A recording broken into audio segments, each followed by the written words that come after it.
আসসালামু আলাইকুম। আমরা আসছি ড্যামরা ঘাটে।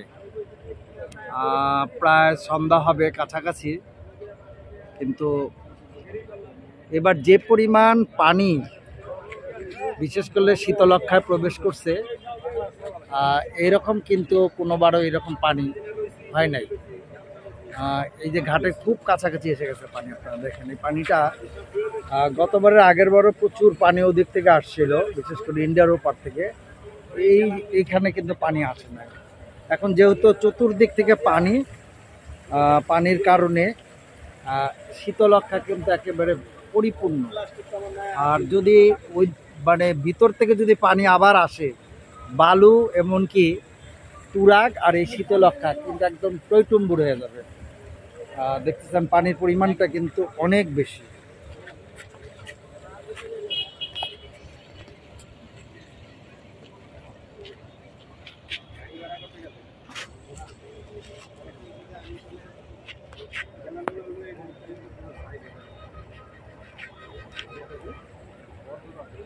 একমাত্র দ্বীপটা আছে, এই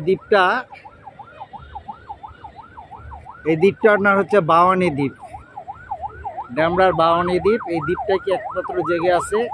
আমার মনে হয় এই দ্বীপটা যদি যে কোনো মুহূর্তে যদি ডুবে যায়, তাহলে আমার মনে হয় যে পুরো ড্যামরা এলাকায় ডুবে যাবে। এটা কিন্তু দ্বীপটা পানির সীমানা থেকে কিন্তু এখনো অনেক উঁচা। একমাত্র এটাই বেঁচে আছে, ড্যামরার দ্বীপটা।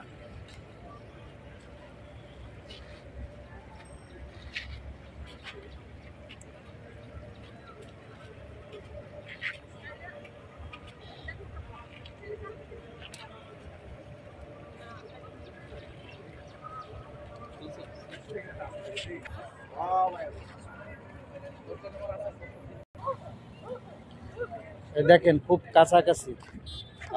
কাছাকাছি কিন্তু পানি এসে গেছে একদম। দেখেন মাটি থেকে, এই যে রাস্তা থেকে কিন্তু অনেক কাছে পানিটা চলে আসছে। এইটা আমার মনে হয় বিগত অনেক বছরে এটা হয় নাই, অনেক বছরেই এটা হয় নাই, কিন্তু এইবার এই পরিমাণ পানি ড্যামরা কিন্তু আসে নাই। আর বিশেষ করে ড্যামরার এখান থেকে নিম্নাঞ্চলগুলো কিন্তু আস্তে আস্তে প্লাবিত হয়ে যাচ্ছে।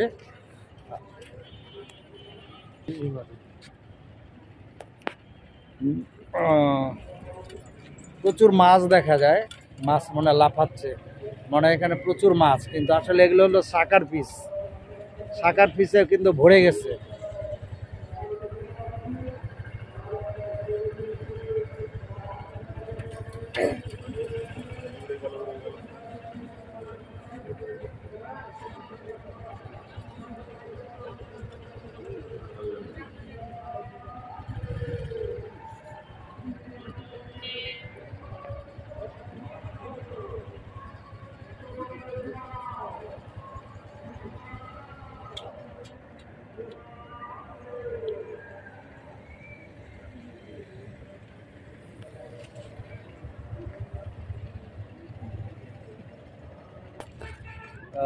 যেখানে মাছ শাকার পিস আছে প্রচুর পরিমাণ, দুইটা ধরা পড়ছে।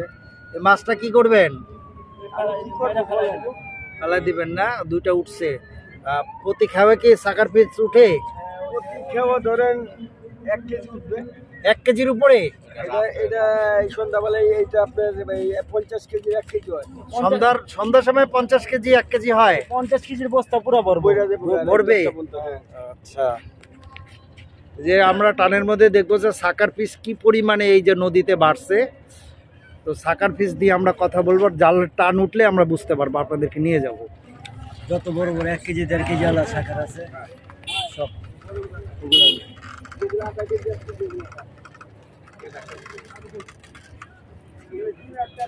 মাছ নাই বললে চলে, প্রচুর পানি হয়েছে, কিন্তু যে পরিমাণ মাছ থাকার কথা ছিল মাছ একেবারে শূন্যই হয়ে গেছে।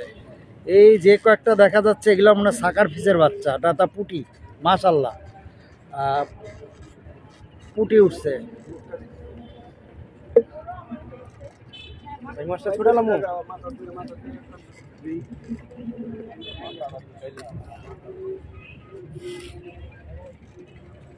এই একটা বাইং মাছ ধরা পড়ছে ছোট।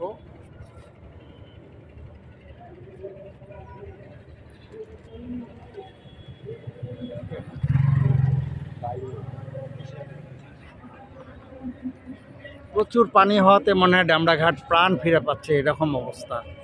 কিন্তু সে আগের বাওয়ানি মিল নাই, ওই জেটি নাই, যেটা আমরা 78 সালে দেখতাম। বড় বড় এর চেয়ে বড় বড় জাহাজ এখানে ভিড়ত শুধু পাট নিয়ে। তখন আমার বয়স কত, 7 বছর, ক্লাস 3-তে পড়ি। খুব খেয়াল আছে, এই সময় আসছিলাম আমার এক নানার কাছে সাথে। এইখানে বড় বড় পাট বোঝাই বোঝাই, এখন দেখেন সব মারা গেছে। পাট বোঝা বোঝা নৌকা না, জাহাজ থাকতো ওখানে। এই যে ক্যারেং দেওয়া রেল লাইন দিয়ে নিয়ে চলে যেত। এই জায়গাটা খুব জমজমাট ছিল। ওই যে বন্দরটা ছিল, এখানকার অর্থনৈতিক অবস্থা ছিল এত রমরমা যে সাধারণ মানুষের কাছে কিন্তু প্রচুর পয়সা ছিল, আর এই নদীতে অনেক পরিমাণ মাছ ছিল। তা আসলে সেই দিনগুলো আসলে বলার মতো নাই। যে দিনটা হারায় যায় সেই দিন তো আর হবে না।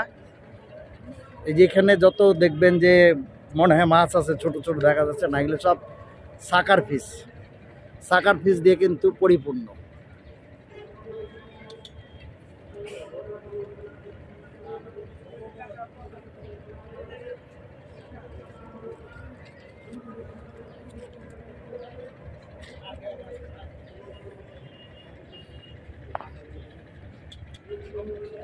এই বাওয়ানি দ্বীপটা একমাত্র জেগে আছে।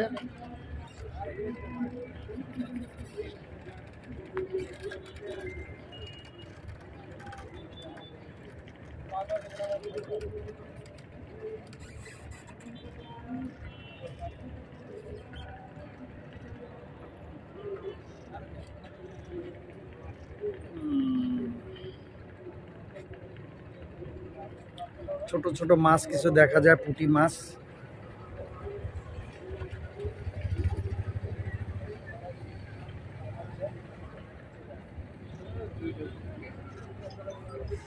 দুই তিনটা ছোট পুঁটি উঠছে আর কি, দেখা যাচ্ছে।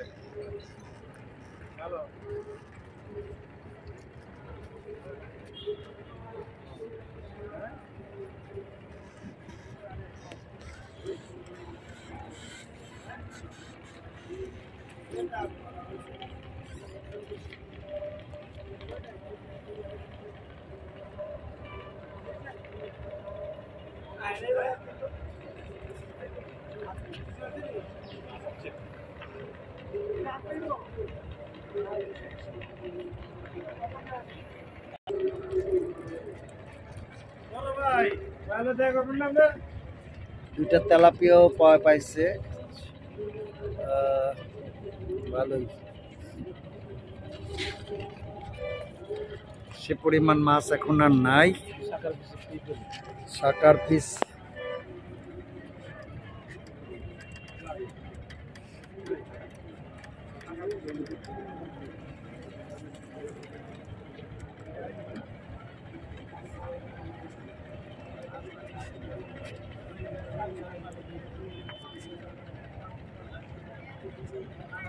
উঠছে, উঠে নাই।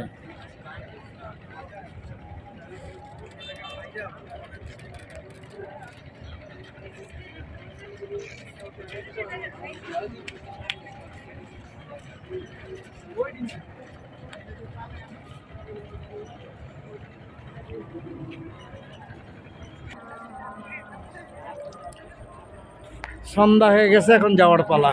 আসসালামু আলাইকুম।